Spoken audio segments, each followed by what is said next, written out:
As we've been discussing tonight, over the past couple of weeks, we've already seen a troubling White House race go to a much darker place on both sides. While the critics have had a field day with Trump supporters and his treatment of women, the Clinton campaign has some serious issues of its own, including questions about her honesty, her foundation, and how her team views people of faith.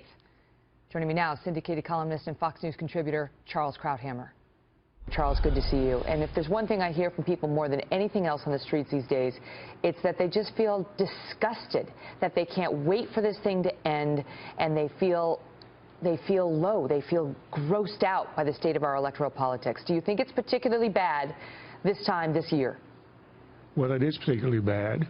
This is I would say, the lowest, least honorable political campaign I've seen in 35 years. But the good news is that it is reflected in the fact that these are the two most unpopular candidates in American history. There is a sense in the country that this is particularly bad. It would be worse if that weren't true. Mm-hmm. And I think what you have also is on two sides the worst of our politics. With the Clintons and what we're seeing in the emails is mostly inside the baseball, but it shows the utter rank cynicism of Hillary Clinton, and that's one of the reasons her ratings are so low. On the Trump side, it's now gone way beyond cynicism into squalor. That's really where we are. And he's insisting on bringing down the House upon him like Solomon, meaning bringing her down, her husband down, the Republican Party down. This is an all-out fight of a man with his back against the wall. And you are right. After a day or two of this, people feel they want to take a shower. Mm-hmm. But I would tell you, this does not, there are going to be people who are going to draw historical lessons from this. I think not.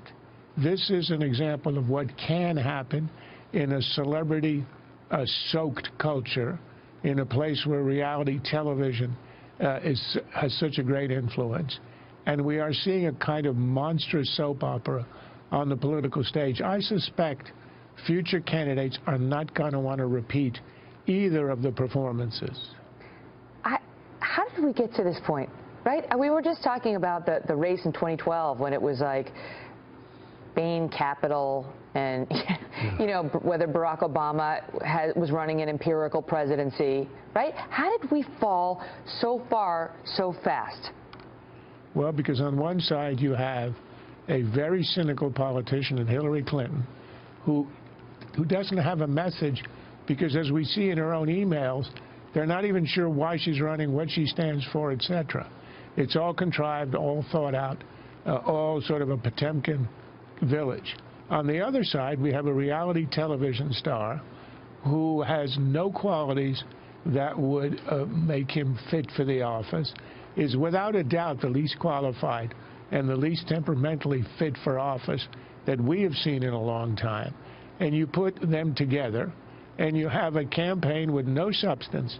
It might have started out with substance, you know, and essentially you could say immigration or trade, essentially what is happening to some parts of the white electorate, also non-white, who are being left behind. That's fine. But we are not even near discussing that now. We are now at the bottom of the barrel. That's how we got here. It's the choice of the candidates. Mm-hmm. And it is quite remarkable that the parties have elected the weakest possible candidates for their side, mm-hmm. and the only one who would have a chance of winning because the other side has nominated so weak a candidate. And now with 26 days to go, you can feel the populace bracing itself, Charles, bracing itself for what's next at the debate, or is there another October surprise, or how low can they go? Have we hit rock bottom, or are we going even deeper? No, there is no, in this campaign, there is no visible bottom. We'll only hit bottom on Election Day because there'll be no time to go any lower. But the trajectory is only one way, and Trump is ready to bring down the House. Bring down, almost literally, the House around him. He's bringing out, you know, parading around with accusers of Clinton, fine. But then when other people accuse him of similar behavior, he calls them liars and promises to bring evidence. Why doesn't he bring it now? Isn't this the time to bring it? Look, this is sunk so low that I agree with you. I don't know of anybody who doesn't want to see this end as quickly as possible. But again, I don't believe in apocalyptic thinking. This is not, some people are going to draw great statements about our politics. Yes, it is expressing a lot of this sort of the celebrity madness, the fact that Trump could have won the nomination in the first place. But I think Americans, Churchill once said, Americans always end up doing the right thing after they've tried everything else first. Right. Well, this is trying everything else first. We are right in the middle of it, and it is ugly.